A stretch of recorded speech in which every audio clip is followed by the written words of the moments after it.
Brillanti Musicals, kull nhar ta' ħamis fit-8:30 dejjem fuq One.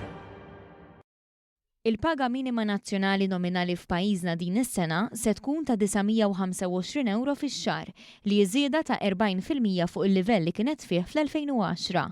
Dan ifisser li żiediet li nataw sa issa wara żewġ ftehimiet storiċi mal-imsieħba soċjali f'dawn l-aħħar 7 snin waslu biex il-paga minima illum hija 12 l-ogħla fl-Unjoni Ewropea, skont analiżi li għadha kemm ġiet ippubblikata mill-Eurofound, il-Fondazzjoni Ewropea titjib fil-kundizzjonijiet tal-għajxien u tax-xogħol. Imqabel ma Jannar tas-sena li għaddiet, il-paga minima se tkun iżdiedet b'10.8% wara li bejn Diċembru tal-2022 u Diċembru tal-2023 kellna inflazzjoni ta' 3.8%. Huma biss 7 pajjiżi oħra li se jkunu għollew il-paga minima tagħhom aktar minn Malta.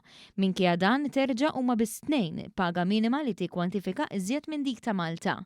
L-ogħla żieda li ngħatat fl-aħħar sena ta' 21.5% kienet fil-Polonja, fejn issa l-paga minima saret €978 fix-xahar, waqt li t-tieni l-ogħla dik ta' 20% kienet fil-Kroazja, biex issa l-livell hawnhekk laħaq €840 fix-xahar, li xorta huwa €85 inqas minn dik f'pajjiżna.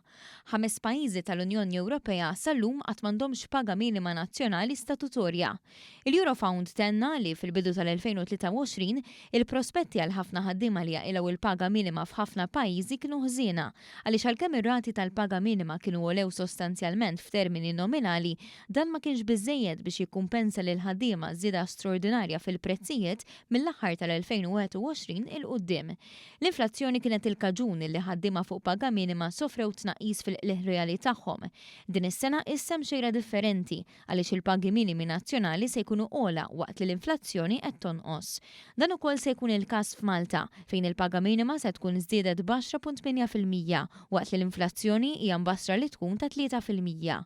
F'atta stati membri il-paga minima nazzjonali għolit aktar minn normal wara d-deċiżjoni minn ċerti pajjiżi li antiċipaw l-introduzzjoni ta' direttiva Ewropea dwar paga minima adegwata li trasposizzjoni tagħha fil-liġijiet nazzjonali trid issir sa Novembru li ġej.